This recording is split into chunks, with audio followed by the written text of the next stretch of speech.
Hello folks, I got 2011 BMW 535i with Xdrive. This is the GT trim. Again, it's 2011 535i GT Xdrive.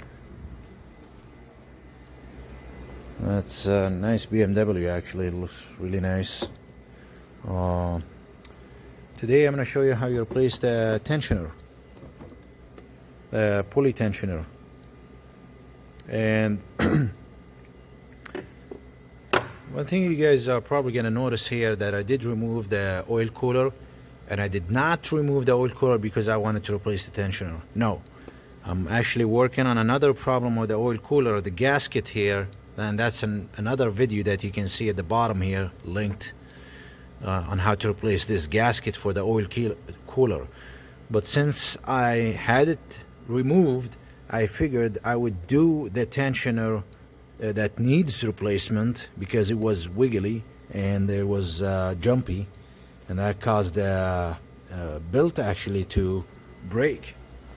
So I'm actually working on the tensioner, but again I'm also replacing the gasket for the oil cooler.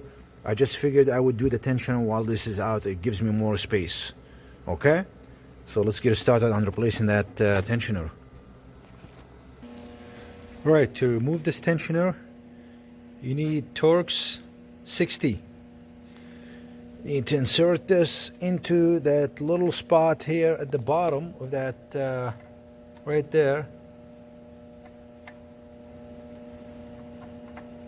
Right there.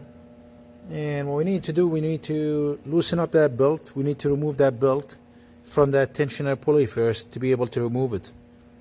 We don't want to remove completely the belt off of all the pulleys, just this one here, by lifting this one here on the alternator up once we loosen this up. So we'll get our ratchet. One thing I was going to mention, if you would remove this bar here, it gives you more leverage to move your ratchet. It gives you a little more space. I think it's a good idea in some cases. So it's easy to move. Just remove this one here. I think this bolt is, let me see what size this is.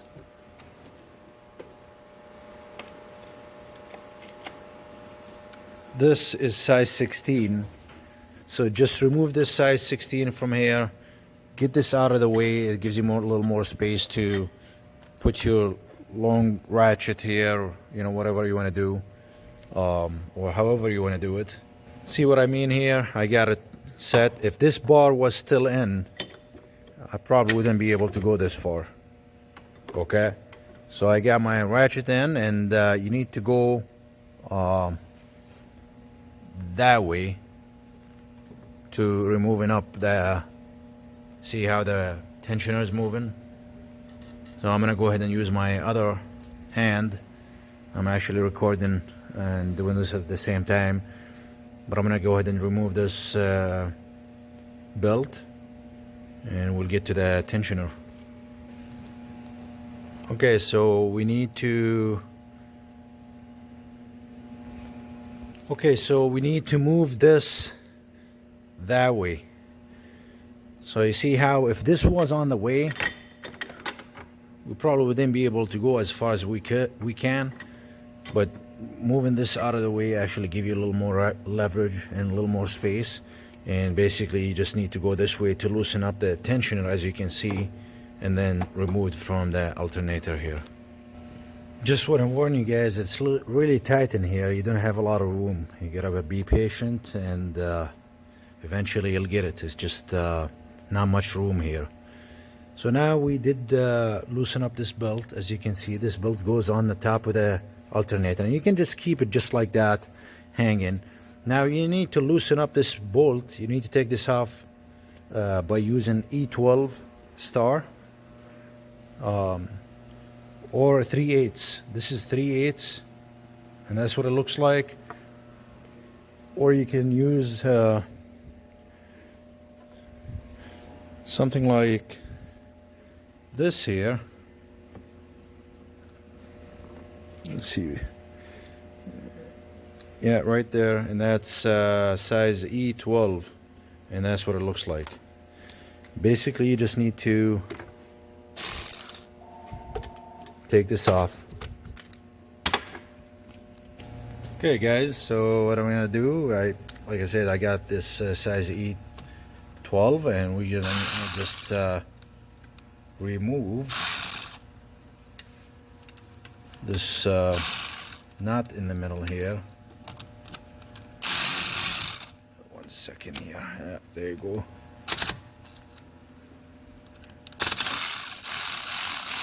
Yeah, there you go. That's all you have to do, and then you can just use your hands to remove it out.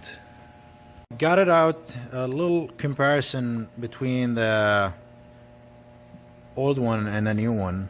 They're both identical as far as what they look. This pin here is the pin that you're gonna need to pull once you install this tensioner. You just pull it, and then it will tighten up that belt for you. It makes it really easy, especially with not much space in there to work on, and how you put that belt back on the alternator. This makes it really easy to just pull it, and then it'll just tighten itself up, and you're good to go. Now for the old tensioner, you can see how really hard to twist this. Now versus this one, see, I can hear it. It's making a noise, and then actually I think the other way, and then I can actually literally just twist this with my hand.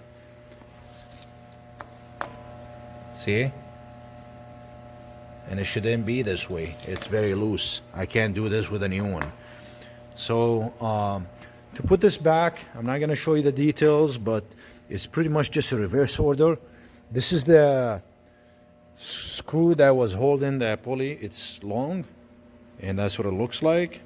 And basically you just need to put the tensioner back in, put the screw in, put the belt, and then pull this pin. That's it, folks. Thanks for watching, and have a great day.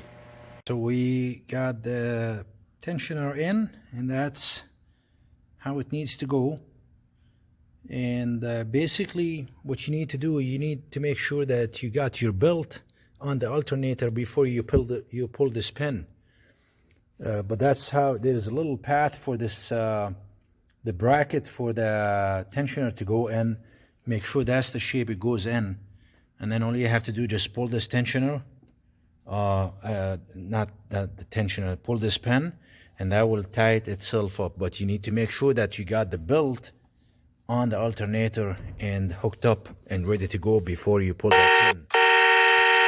So yeah, thanks for watching, folks. That's all I wanted to show you. We do appreciate any feedback or any comments, and we do appreciate thumbs up. Give us some thumbs up, and please subscribe to our channel. Support us, because we're gonna continue to provide good videos and help you guys with your repairs. Thanks again, and we'll see you with another one.